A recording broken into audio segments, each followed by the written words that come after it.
to the channel. So the last couple of days we've been hedge cutting, and that's what we're going to be doing today. I've fed the cows, been looking after the cattle, the sheep. We're calving and nearly lambing, so we lamb in March. As you can see, we've got the guards back on. I did give them a little wipe over last night, but the water has left some watermarks, so I'm going to try and use a bit of screen wash. I don't know if you can pick it up on camera, but I'm going to try and use some screen wash to make the glass a little bit clearer. So we'll pop the PTO on. That'll power up the pump for the hydraulics. Hedgecutter's been going really, really well. See, I cut my finger on a gate today when we were doing the cows. Nightmare. To be honest, I can't wait until this week's over. To be honest, I've been so flat out. Looking forward to a couple of glasses of wine at the end of the day. So yeah, Friday, end of the week, and rev her up. Now I am having some issues with the sun at the moment, because by the time I've done all the cows and then get to the hedges, the sun has always been in my face. So I found this bit of hedge we've got to do, which is away from the sun, which works out quite nice for the afternoon. So if we go forward here, get our flail on, reduce our revs a little bit, get the flail on now.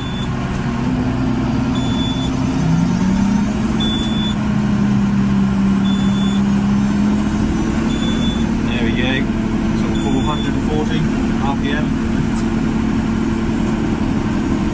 Just sort of tidy this bit up. So obviously with the guards on, you do lose a little bit of visibility, but that being said, it will protect the cab to some degree, so that's why I've got them on. Now we've just started to do the hedges by the roadside near the farm. I was hoping to get some time to do some other people's hedges this year, but I think by the time we get to March the 1st, I'm just not going to have that much time to do other people's hedges, really. So it's going to be more of a learning year this year than anything. And once I learn, then I can hopefully do someone else's hedges next year. But of course, that's the way it's gone this year. So there's been a lot of regrowth in places, some 3 or 4 year regrowth, which has taken a long time to deal with. And more than anything, just getting used to the machine has taken a fair while as well. So that's what's taken up a lot of my time. And it is a really good machine, really good on this tractor. I tell you what I would like to do is, the next time we're up at Cambridge, there's the February sale. The next time I'd like to look at an old tractor, because I really think on this job an old tractor would be quite a good machine to have run on the hedge cutter. Something like a 6910 or something a little bit smaller with less horsepower. It's more about the weight of the tractor than the horsepower it has, if that makes sense. So I think I'd look at you really want like a 6510 or like a John Deere 6610 or 6530, 6630, something like that. 6-cylinder, lower horsepower, big frame to hold the hedge cutter. Funnily enough, you don't actually want a 6930 on this job because it's got too much horsepower. You want low horsepower and a big frame. Something like John Deere 6534 would be quite a good tractor as well. But that being said, it's going well. I have got the drone out, it is about here somewhere, so I'm hoping you're going to see a little bit of footage when we get the sun in the right direction. Further up, we've got the muck to spread after this. And yes, Shelbourne do muck spreaders, and they also do diet feeders, I forgot to tell you about the other day.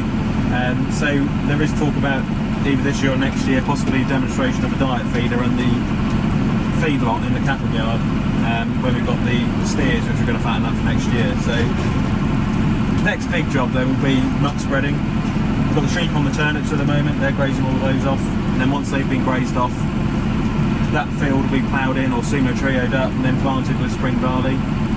And then further up, I've got to spread them up with the MLA. I'm in talks with Manitou at the moment. I might do a Manitou open day on the farm if you want to come and have a go in some of the new Manitou machines. There's the MLA, there's a pivot steer, there's normal Telehandlers, more conventional style. And there'll be some sort of small ones, some larger ones, whatever you'd like to have a go with, if we go ahead and have a road show on the farm, so you can come on down to that. And hopefully we'll have the Shelbourne you can have a go on as well, or just have a look at it in the yard. There's been a number of farmers who have asked to come over to the farm and just have a look at the Shelbourne, and I've said once I get some time, they're more than welcome to see it working or to see it in the yard. And been quite a lot of farmers driving up and down the road as well on the pickup trucks and 4x4s more than usual. I suppose everyone must have a look at the sort of job I've done with the hedges, and I can only say I've tried my best so far. So you know, I'll have to do for this year, but I'll try and get a bit better at it if I can next year. And hopefully, you know, it's one of those things that will just come with time, with experience. But I'm quite surprised, really. See the sheep aren't too happy about that hedge, but the job's got to be done. They'll get used to it. So these are some like trees we're cutting here. They're sort of small trees. We're just taking off the saps, taking off the suckers. You can't take the branches off, the branches are too big. But we've got a really young bit of hedge coming up here. This is, I think, 2-year regrowth on this. So this will be quite a good test actually once we get into here. I do try and keep the windows shut if I can, although sometimes I will just let the windows open for a bit of fresh air, so nothing wrong with that. There you go, look, if you want to have a listen to the sort of job we're doing.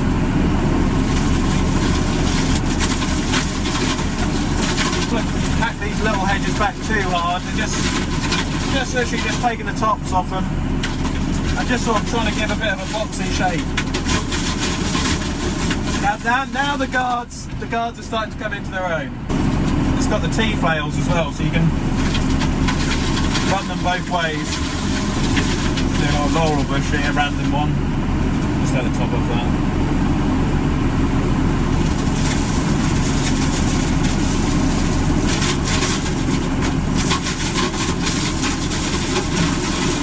Paintwork will be getting a bit damaged a bit, that's why I said we'll chuck it on an old tractor hopefully at some point, but we'll see. I've got the bonnet cover, that'll make a big difference. Yeah, the guards are doing a good job too. You see the muck holes up there? That's what we'll be doing next. I think we'll put the 6R on the muck spreader for that. Yeah, the 6R will be a good tractor to plug that muck spreader about.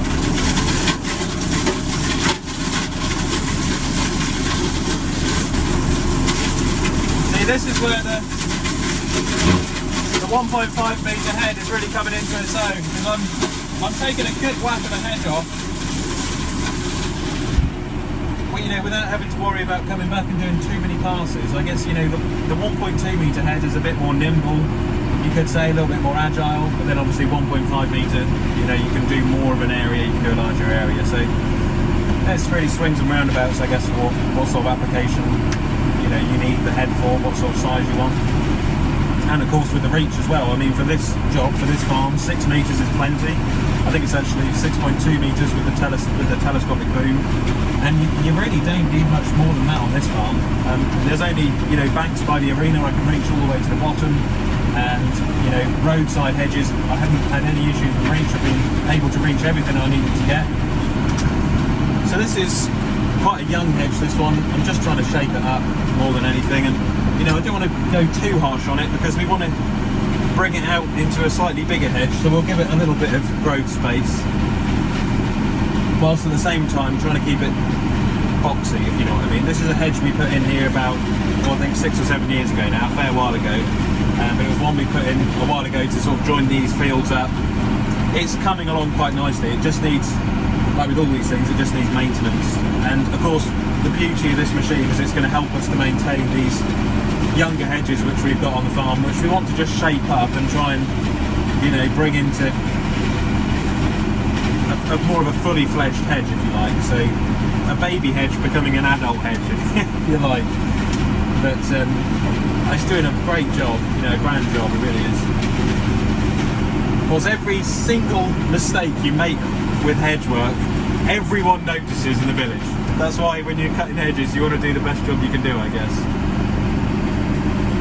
Especially by the road, especially by the main road. But yeah, I mean, I'm giving it a go, giving it my best shot. And of course, this time of the year, there's not that many other jobs you can be getting on with other than working with the cattle, calving, feeding.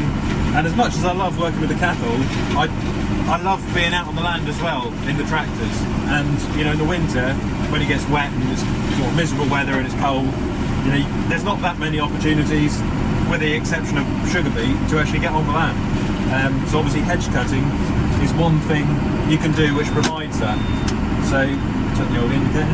But more than anything, it's just getting used to the hedge cutter. I see the black thorns gone into the rubber there a little bit. I mean, when you think about it, a hedge cutting machine does take quite a bit of stick from bracken and bushes and thorns and brambles, you know. So it's important that you get a good tool, you know, from a good manufacturer. Of course, going in here now, you know, don't go too harsh. Just let the flails do the work rather than putting the machine through the hedge. And then we'll come back on it in another row, another time. I did listen to someone's comment the other day. Someone commented saying, go really fast over the you know, the top hedges at sort of 5k, do your top hedge, and then come back slower and just finish it off. And that's absolutely really good advice, and I've listened to that. Also, this gearbox, auto power gearbox, is really good on hedges, I've noticed, because you're constantly backwards and forwards all day. The John Deere shuttle is really good for that. The auto power, infinitely variable, so we can just change the speed on the go. Well, I don't know if you can see it on camera, but we've just started doing the sides of the hedge now, so we're just on our way back round.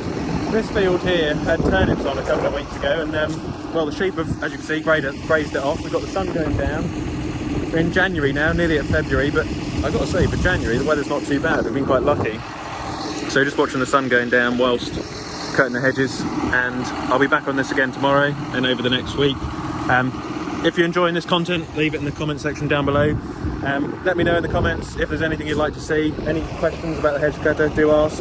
When we have an open day for Manitou, I'll let people come around and have a look at the Shelbourne. It'll be on the 6.9 on display. This muck over there has got to be spread. There's still some sheep over there which are grazing the turnips. We've got short days at the moment, so I've really got to get on in the afternoons whilst I still can. But that being said, the sun is going the other way now. You know, we have got slightly longer days coming on the horizon. So yeah, with that, I hope you're enjoying the content. Keep liking and subscribing, all of that good stuff. And I'll finish the rest of this field for this evening, and then I'll pack it up. And then we'll be looking over the weekend, carving, lambing, all that good stuff. So yeah, thanks for watching. Keep liking and subscribing, and I'll catch you in the next one.